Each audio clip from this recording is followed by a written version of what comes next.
This video will show you how to make a bike bucket, a durable pannier made from a repurposed container.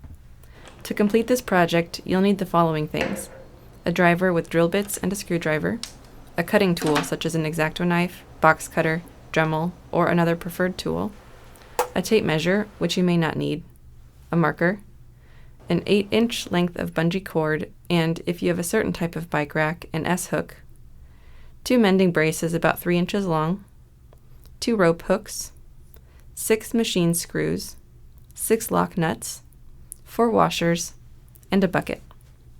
You'll also need the bike rack that you'll want to use with your new bike bucket and a pair of pliers. This is what the finished product will look like after it's completed. The first thing to do is to find the ideal location from which the bucket will hang from the bike rack. You will likely want to make the top of the bucket nearly flush with the bike rack to lower the center of gravity and to allow yourself the possibility to carry other items on top of the bike rack. You'll probably also want to center the bucket with the bottom of the bike rack, which is where the other connection point will be. If the tip of the bike rack is within the middle third of the back of the bucket, from left to right, that should be fine.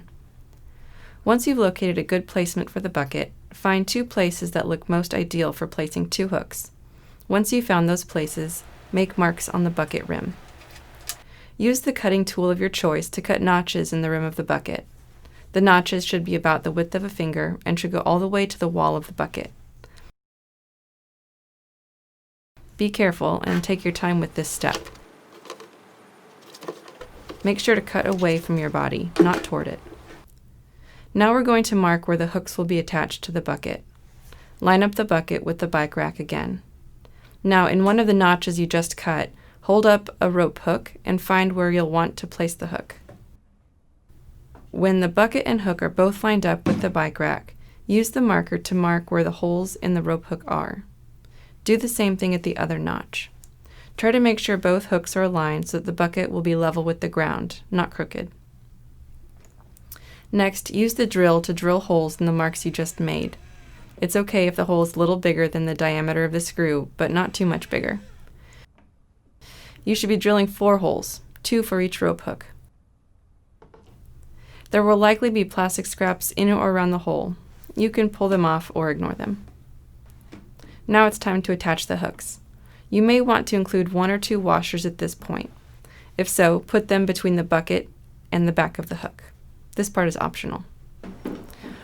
Once any washers are in place, put in one of the screws into the top hole of the hook and through any washers, and push it through to the inside of the bucket. Secure the screw using a lock nut. You can use the drill and pliers to tighten the set. Add a second screw to the bottom hole in the hook and secure with a lock nut. Do the same thing for the other hook.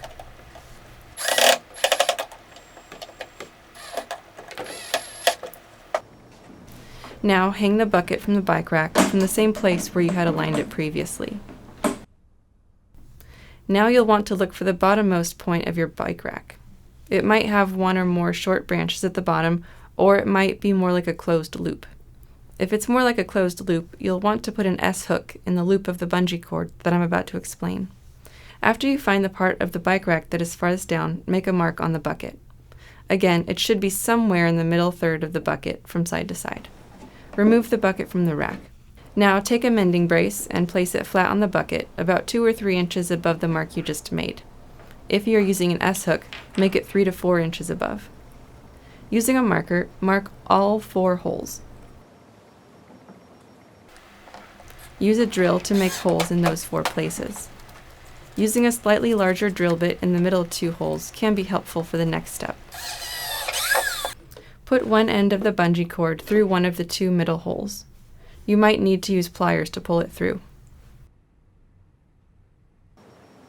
If you have the type of bike rack that makes a closed loop at the bottom, thread the bungee through one loop of the S-hook before putting the bungee through the holes in the bucket. You'll eventually need to open the other side of the S-hook with a pair of pliers so that it can hook to the bike rack. Put the second mending brace on the inside of the bucket to match the first one. Pull that same end of bungee through the matching hole of the second brace and scoot both mending braces so that they're both touching the wall of the bucket. Tie a knot on that end of the bungee cord. Now you'll repeat the same thing with the other end of the bungee cord, finishing by tying a knot, but not too tight, so that it can be adjusted. Now, you'll secure both mending braces using the remaining 2 screws and lock nuts. Next, you might need to adjust the length of the bungee cord loop so that the bucket is secure. Loop the bungee, or S-hook, to the bottom of the bike rack, and then hook the hooks at the top.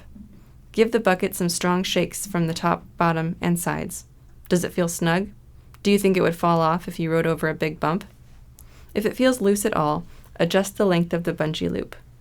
Untie one of the knots and retie it using more length or leave a longer tail. Adjust this until the bungee stretches enough to ensure the bucket won't hop off the bike when you're riding. Once you've finished making adjustments, your bike bucket is ready to use. Feel free to decorate it or add elements like reflectors or retroreflective tape to make you more visible to drivers. Enjoy your new bike bucket!